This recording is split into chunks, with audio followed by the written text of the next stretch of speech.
곽수종의 뉴스 정면 승부. 곽수종의 뉴스 정면 승부.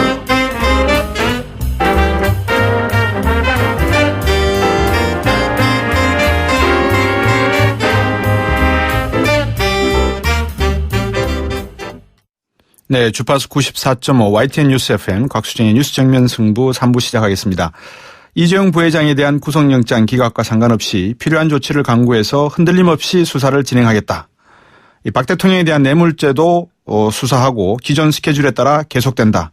오늘 박영수 특검의 입장입니다. 하지만 이 법원의 구속영장 기각 결정으로 특검 수사의 궤도 수정은 불가피하다는 분석도 있습니다. 귀국 일주일을 맞은 반기문 전 유엔 사무총장, 지금 전국을 돌면서 민생 행보를 이어가고 있는데요. 하지만 발언과 행동이 연일 지금 구설에 오르고 있습니다. 정치권 안팎에서 내놓는 일주일 성적표 그다지 후하지 않는 것 같은데요.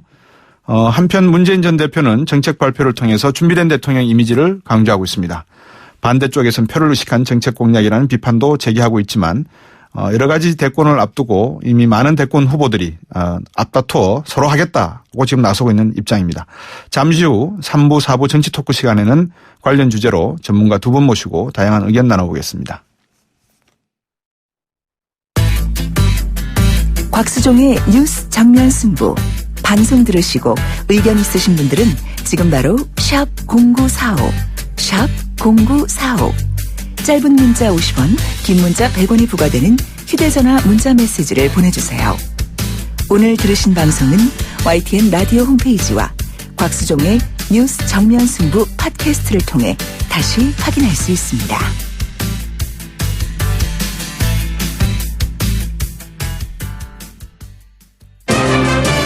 곽수종의 뉴스 정면 승부. 정치 고수들이 펼치는 정치 토크의 향연. 정치 일개 토크방. 네, 이 정치 고수 두 분을 오늘도 모셨습니다. 이 두 분 전문가 교수님 두 분 소개해 드리겠습니다. 경희대학교 법과대학의 노동일 교수님 나오셨습니다. 안녕하십니까? 교수님. 네, 안녕하세요. 예. 또 정치평론가 박상병 박사님 나오셨습니다. 안녕하십니까? 네, 안녕하십니까? 앞에서 제가 읽어드렸는데 이재용 부회장 구속 오늘 가장 핫한 이슈인 것 같습니다. 지금 법원의 기각 결정을 두고 여러 가지 말들이 나오는데 두 분 교수님들은 어떻게 보셨습니까? 법리적으로 보면 예. 충분히 있을 수 있는 일이라고 봅니다. 예.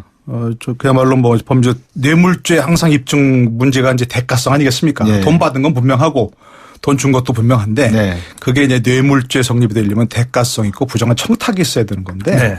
그게 없었다. 이렇게 보니까 입증이 좀 부족하다. 이렇게 볼 수도 있겠죠. 네. 그러니까 법리적으로 충분히 가능하고요. 그런데 제가 이제 왔어요. 나도 그럴 줄 알았다. 그런 얘기는 아니지만 예. 새벽까지가 좀 지켜봤는데 그러셨습니까? 안 나오는 거 보니까 이거 예. 기각될 거다 생각이 들었어요. 예. 왜냐하면 우리 솔직히 얘기해서 예. 삼성 앞에 서면 작아지는 게 어디 검사 판사 한두 번 봤습니까? 저는 나 그렇게 구속영장 발부 안 될 거라고 예. 생각이 되더라고요. 예. 그런 생각이 좀 있었습니다. 아, 예. 그러셨구나. 예. 정치평론을 주로 하는 입장에서 사법부 판단에 대해서 예. 이런저런 얘기하기는 적절치 않습니다만 네. 저는 구속영장이 발부되리라고 생각을 바랬습니다. 네. 왜냐하면 특검도 네. 대한민국의 경제를 살리는 것도 중요하지만 네. 정의를 세우는 것이 더 중요하다는 말에 상당히 공감을 받았습니다. 예. 아니 그런데 그런 말 하니까 그럼 검찰이 정의를 세우는 일에 당연한 것이 그 공감을 받으면 어떻게 되느냐라고 하는 얘기 들어보니까 그 말도 맞는 거예요. 네. 자, 대한민국 검찰이 정의를 세우는 것에 대한민국 국민이 감동을 받을 정도라고 얘기하면은 네. 지금까지 검찰은 뭐를 세웠습니까? 예. 특히 재벌 앞에서 예. 너무도 작아진 거죠. 그런데 예. 특별검찰이라서 뭔가 좀 특별할 줄 알았더니 네. 삼성 앞에서는 특별하지가 않더라고요. 네. 굉장히 실망했습니다. 지금 그런 분위기입니다. 이제 그런 게 조금 이제 오해의 소지가 있는 것이요. 어떤 오해가요? 이게 뇌물죄가 성립이 안 된다 그건 아닙니다 지금. 예. 그건 아니고 예. 구속 여부를 지금 따지는 건데 예. 마치 이제 그 영장이 기각되니까 그럼 삼성이 무죄란 말이냐 이렇게 지금 얘기 나오는 것 같은 분위기인데 네네. 절대 아니라는 겁니다. 네. 현 단계에서라고 예. 분명히 얘기했거든요. 예. 현 단계에서 구속의 필요성은 인정되지 않는다 그런 얘기였지. 네. 이거 뇌물죄가 안 된다 그런 얘기는 아니었습니다. 그렇죠. 그러니까 이화여대의 교수들도 지금 3분이나 구속이 되었습니다. 예. 사안을 비교하면은 이재용 부회장하고는 비교가 안 되죠. 네. 구속됐습니다. 이분은 학자들입니다. 예. 한 번도 구속된 얘기가 없습니다. 이분들은 예. 구속이 됐습니다. 그러면 이재용 부회장은요. 2015년 7월 이전에 실제로 박근혜 대통령의 지시로 상당 부분 최 씨 일가 정유아 등등에서 지원했다는 얘기가 안종범 얘기 다 네. 나왔습니다. 수치가 예. 다 나왔습니다. 예. 그리고 국회에서도 위증했습니다. 예. 그런데도 여기는 왜 구속영장이 발부가 안 되죠? 돈이 많으니까. 그거는 이해가 되겠습니다. 그러면. 예. 저도 사실 교수 얘기하고 싶었거든요. 근데 예. 제가 교수신 분이라 얘기하기 어려웠는데 두 분 다 얘기해 주셔서 아주 고맙습니다. 고학들을 가리키고 계시는데 참 이 교수 글쎄요. 제가 한 번은 그런 이야기를 읽은 적이 있습니다. 한방에 대통령께서도 거짓말을 하시고 스승이 되시는 교수님들도 거짓말을 하시고 엄마 아빠도 거짓말을 하고 그래서 이게 군사부 일체가 맞다. 예, 아픕니다. 아프시죠? 예, 저는 예. 좋으신 줄 알았는데 알고 보니 되게 아픕니다. 예, 그러니까 저 교수님들이 잘못했다. 그게 아니죠. 아니다. 그게 예. 아니고 예, 예. 그 잘못이 있지만 예. 지금 이제 박상현 박사 지적하신 것처럼 네. 사안의 중대성이 비춰봤을 때 네.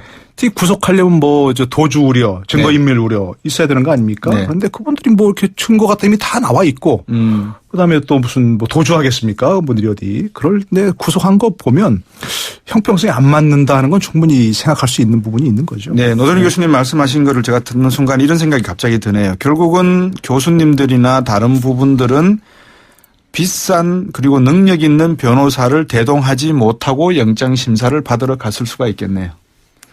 그래서 변호인의 뭐 능력도 물론 있을 수 있겠죠. 예. 있겠지만 아까 제가 말씀드린 대로 예.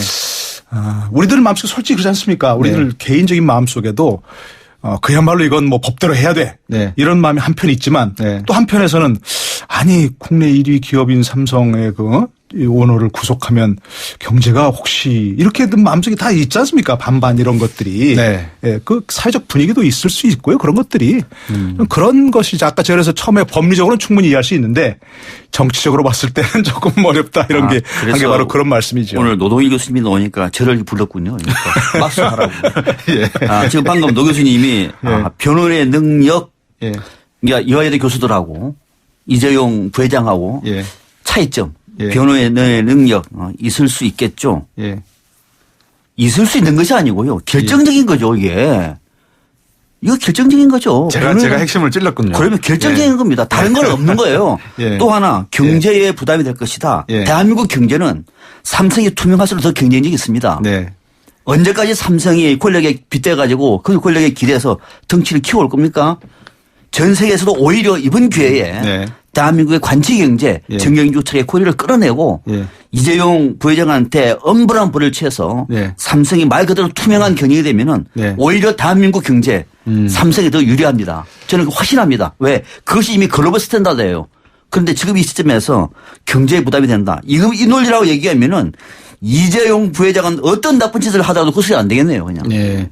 그러니까 지금 우리나라의 대통령께서 지금 탄핵 대상이 되시다 보니까 물러나 계시고 그래서 국정 공백이 있지만 대한민국이라고 하는 거대한 배는 계속해서 전진을 하고 있고 시스템이 어느 정도 갖춰졌다는 그렇죠. 것이죠. 네. 그러면 삼성의 이재용 부회장 정도가 한 명이 구속된다고 한들 삼성이 가지고 있는 시스템으로 과연 침몰이 될까? 더 큰 그림을 그려가면서 미래를 본다면 특검에서 말했던 정의가 경제보다 앞설 수 있다. 이게 또 설득이 될 것 같기도 합니다. 노동. 예, 물론입니다. 네. 저도 뭐 그 점은 충분히 동의합니다. 네. 동의하고 그러나 아까 다시 한 번 말씀드리지만 마치 네. 이게 이제 그 뉘앙스가 삼성은 그러면 그렇죠. 무죄란 얘기냐 그건 아니라는 걸 좀 분명히 말씀드리고요. 그렇게 말씀하셨습니다. 예.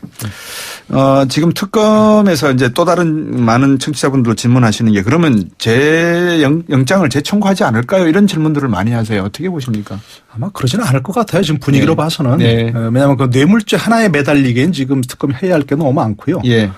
또 지금 뭐 아직 그 결과가 안 나왔죠. 김기춘 전 실장, 조윤선 장관에 네네. 대해서 지금 어떻게 보십니까? 그러니까 오늘 나올 거거든요. 어떻게 예상하십니까? 그도 지금 이제 같은 그 영장 전담 판사가 하고 아닙니다. 있죠? 아닙니다. 다른 예. 분이 합니까? 아까 제가 읽어드렸는데. 그러니까 저도 예. 혹시 그걸 봤네. 예.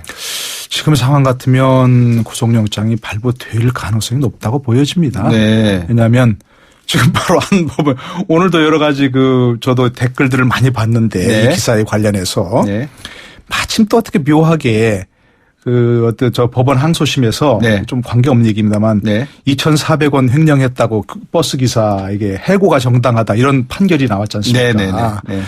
그러니까 도대체 이 법 감정하고는 너무 다른 얘기인 거죠, 사실은. 예. 그러니까 어마어마하게 비판이 달렸더라고요. 예. 그거 그렇게 했더라고요. 그렇죠. 2,400원 횡령했다고 뭐 해고가 정당한데 예. 이건 뭐 몇백억이 뭐 이렇게 돼 있는데 횡령 혐의도 같이 됐었거든요. 이재용 네네. 부회장도. 예. 그런 얘기를 보면 아까 다시 한번 정치적으로 돌아가면 네. 판사들도 그런 여론에 대해서 물론 그에 대해서 여론과 다른 단절돼야 되지만 네네. 무시할 수 없거든요. 국민의 법 감정이라고 하는 그렇죠. 것은. 예. 성창호 판사, 부장판사. 예. 성창호 판사. 그러니까 만약에 여기도 기석하면 그럼 돈 있고 백 있는 사람들은 다 기각되는 거냐? 또 이렇게 네. 분명히 나올 거니까 네. 그 점은 조금 뭐 부담이 되지 않을까 싶어요. 예, 박상병 교수님. 예. 네. 아무튼 이 대목에서는 삼성의 힘을 우리가 다시 한번 실감하는 것이고 네. 그동안에 수많은 의혹이 많았음에도 불구하고 삼성이 끄떡 없었던 이유가 뭘까? 대한민국에서 가장 강력한 특별검사도 손을 못 대고 있다 정도는 네. 뉴스 구속영장 청구가 안 돼서 안 된다라고 하는 사실을 우리는 알았고요. 자, 그러나 그런 이제 정무적인 정서적인 판단이고 네. 법률적으로 볼 때 지금 특별검사팀에서 오늘 네. 재판부가 영장재판부가 현 단계에서 구속의 사유와 필요성과 상당성을 인정하기 어렵다 이렇게 판결하지 않았습니까? 네네. 그러면 구속의 사유의 필요성이 있고 예. 상당성을 인정할 수 있는 근거가 있으면은 특검은 반드시 영장을 재청구해야 되는 거죠. 반드시. 근데 반드시. 여기에 매달릴 필요는 없는 것 같아요. 굳이 네. 이 대목은 그러니까 구속을 시키는 것이 옳으냐 옳지 않느냐의 문제의 법리를 가지고 다툴 필요는 없는 것 같아요. 네. 그것이 아니라 오히려 삼성과 박근혜 대통령의 어떤 뇌물 관계를 입증할 수 있는 다른 확실한 근거가 있으면 굳이 여기 매달리지 않고 재판에서 근거를 제시해서 유죄를 입증하는 것이 훨씬 더 합리적인 것이죠. 네. 그래서 이 대목에서 혹시 저희 청취자분들도 특별검사가 만약에 재청구를 하지 않고 불구속 기소를 한다 그래서 졌다 게임에서 이렇게 판단하지 마시라. 네. 그러니까 구속에 매달리지 않는 오히려 법원 판결을 통해서 더 확실하게 네. 박 대통령의 탄핵 사유와 네. 이재용 부회장의 이 뇌물죄를 입증할 수 있다고 얘기하면은 네. 굳이 구속에 매달릴 필요는 없다라는 생각도 듭니다. 예. 여러분들은 지금 YTN 뉴스 정면 승부, 곽수종의 뉴스 정면 승부 두 번 정치학자 그리고 교수님들과 함께 말씀을 나누고 있는 걸 듣고 계십니다. 경희대학교 법과대학의 노동일 교수님 그리고 정치평론가 박상병 박사님 두 분과 함께 말씀 나누고 있습니다.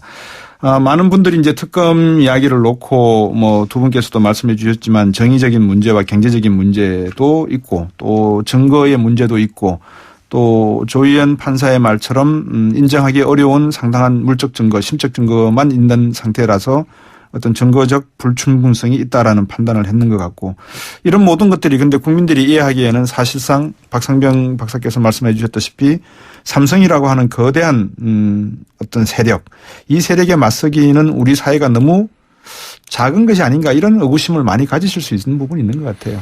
네, 근데 뭐 삼성 앞에 서면 작아지는 게 굳이 뭐 법조계만이겠습니까? 네. 뭐 검사, 판사 지금까지 다 그 삼성의 여러 가지 편법 승계들 네. 다 뒷받침해서 좀 사실은 그렇지 않습니까? 네. 과거 삼성 특검까지 네. 그 차명 계좌를 상속이라고 확인해서 아주 그냥 스무스하게 승계를 할 수 있도록 네. 그 어마어마한 재산도 찾아줬고 특검이 그 당시. 네. 그리고 또 이제 저는 뭐 그거 바로 이제 그것뿐만이 아니지만 뭐 언론들도 사실 그렇지 않습니까? 뭐 어제 뭐 유심히 보신 분들은 아시겠지만 엊그저께 계속 이 내용 이 부회장이 소환되고 나서부터 계속해서 구속 안 된다 하면서 막 어마어마하게 다들 언론에서 나왔지 않습니까? 네.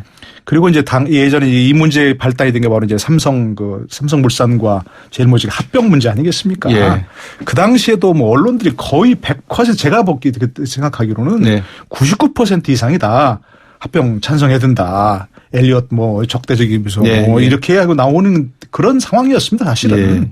예. 근데 뭐 두 분께서도 경제 쪽으로 관심이 있으시니까 제가 이쪽 말씀을 좀 드리면 외국의 주요한 기업들 토요타라든지 또 GM이라든지 이런 쪽 보면 외국인들이 이사로 들어와 있는 경우가 많이 있거든요. 예. 그러니까 엘리엇이 제대로 된 투자가라 그러면 엘리엇이 삼성의 지분을 충분히 가지고 있다면 이사로 보드 오브 멤버로 들어와서 충분히 삼성의 의사결정에 참여하는 것이 삼성의 미래지향적인 기업이라는 가치에도 맞다고 생각되는 부분이 있거든요.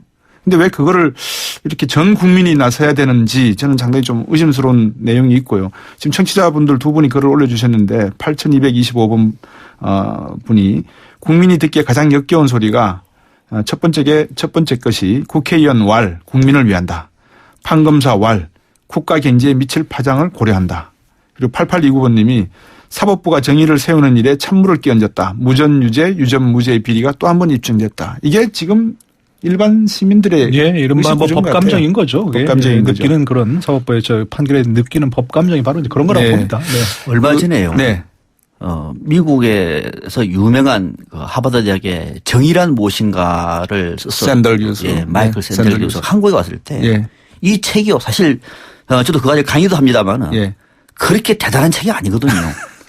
잘 아시죠? 대단한 책이 아닙니다. 말 그대로 제가 늘 하는 말이라서 제가 그렇습니까? 웃었습니다. 예. 아, 그렇습니까? 예. 아, 그렇습니다. 제가 지난 그 강의를 했습니다. 그 예. 내용을 예, 뭐 예. 그만 가지고 한 것이 아니라 내용을 예, 예. 학생들에게도 읽혀가면서 예. 쭉 이제 정의론의 역사라든지 예, 예. 예. 정의를 바라보는 관점, 이데올로기적인 관점들을 설명했는데 이게 별로 그렇게 확 와닿는 우리 정서에 와닿는 책이 아닌데 그렇죠. 제목이 와닿은 거예요. 제목이. 예, 예. 정의란 무엇인가? 예.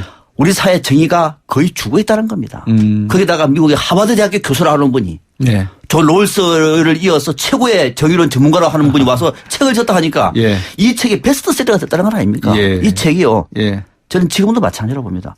우리 사회에 정의를 구하는 국민들이 너무너무 많습니다. 예. 그 국민들이 촛불된 것 아닙니까? 네. 그런 국민들이 이번에 이재용 부회장의 구속을 지켜보면서 네. 느꼈던 참담한 과정은 법리는 네. 우리 노교수 같은 분이 법리를 설명하더라도 국민들이 눈높이에 맞지가 않는 거예요. 자, 네. 법리가 상식에 맞지 않는 법리가 어떤 법리죠, 그거는? 방금 말씀하신 것처럼 바로 그러면 상식이 정의겠네요. 저는 그것이에요. 그러니까 모든 정의는 국민의 상식 위에서 해야 되는 겁니다. 네. 그리고 그 국민의 상식까지도 뛰어넘어서 상식의 새로운 상식으로 안다는 게 도덕인데 네. 법리가 그 상식을 파괴해버리면은 이거는 법이 아니죠. 네. 그래서 우리가 지금 법이라고 얘기하니까 네. 법률가들만 좋은 겁니다. 네. 근데 또 한 가지 이제 그 노동일 교수님. 네, 일반 독자들이나 이제 청취자들이나 또 이런 분들이 네. 의구심을 갖는 부분들이 네.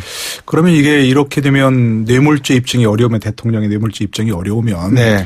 탄핵 심판도 조금 지장을 받는 거 아니냐. 바로 그 그렇게 부분이 많이 제가 드리려고 했던 질문이었습니다. 그러니까 하시더라고요 예. 많이. 예. 근데 그것과 전혀 별개라는 겁니다. 예, 실은. 예, 예. 탄핵 심판은 뭐 아시다시피 뭐 13가지 뭐 헌법 위반, 예, 5가지 법률 위반 이렇게 아니 반대인가요? 하여튼 맞습니다. 말씀하시죠. 예. 그런데 어쨌든 그렇게 많은 사유가 있는데 네. 그중에 하나가 이제 뇌물죄가 입증되냐 마냐 정도고요. 네.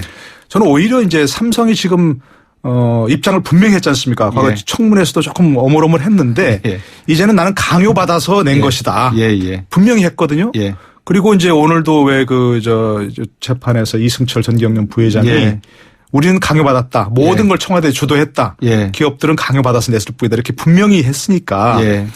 대통령이 좀 최종 책임자로서 강요죄가 가능한 부분이거든요. 예. 오히려 예. 그분이 더 명확해진 겁니다. 그러니까 그렇군요. 탄핵 심판에서는 이 자체가 뭐 뇌물죄가 대통령 입증이 안 됐다고 해서 크게 지장을 받는 거나 그러지는 않을 겁니다. 네. 조금 추가하면은 네. 그냥 탄핵 심판뿐만 아니라 국민들은 네. 그러니까 강요죄만 되더라도 위헌이죠. 네. 대통령으로서 직무를 다하지 못해 헌정 질서를 몰락했는데 네. 그걸 넘어서서 네. 탄핵 이후에도 대통령을 중재로 다스려야 된다는 얘기예요. 예. 그래서 뇌물죄에 지금 집착하고 있는 겁니다. 예. 뇌물죄는 가장 큰 중재입니다. 예. 그것도 액수가 크면 어마어마해집니다. 예. 그래서 대통령 탄핵에 미치는 것은 강요로도 충분하나 예. 탄핵 이후에 대통령이 이제 민간인으로 돌아왔을 때 바로 이 법을 적용해서 뇌물죄로 중재로 다스리자라고 네. 하는 국민의 여론이 있기 때문에 뇌물죄도 우리가 집착하고 있는 겁니다. 네, 여러분 지금 YTN 뉴스 정면 승부 듣고 계십니다. 경희대학교 법과대학 노동일 교수님 그리고 정치평론가 박상병 박사님 두 분과 함께하고 있습니다. 잠시 후 돌아오겠습니다.